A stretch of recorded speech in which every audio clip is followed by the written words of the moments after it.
Gusto mong yumaman? Gusto mong yumaman? Gusto mong yumaman? Gusto mong yumaman? Gusto mong yumaman? Gusto mong yumaman? Sa simula, ang binebenta lang ni Marcos ay ang kanyang impluensya sa politika. Pero nung naging pangulo na siya, lumaki na ang kita niya mula sa mga kickback sa mga kontrata sa gobyerno. March 20, 1968, nagtago ng $950,000 si Marcos at Imelda sa 4 na account sa Credit Suisse sa Switzerland.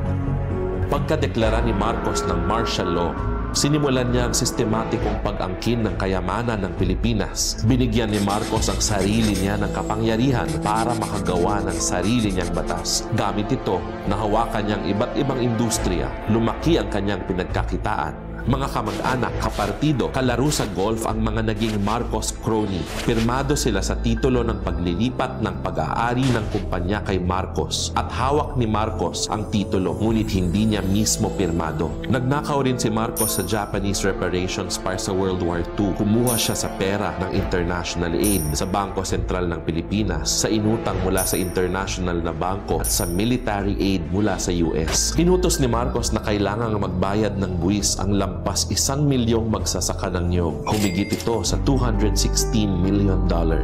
Paglipad nila patungong Hawaii noong 1986, naglista ang US Customs ng mga daladala ng mga Marcos.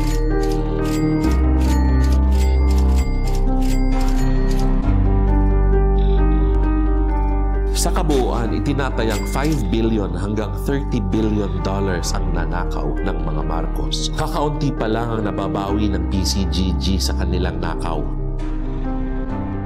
Habang nagpakayaman ng mga Marcos, lubhang naghihirap ang karamihan ng mga Pilipino. Patuloy nating nararamdaman ang epekto ng kanilang kasakiman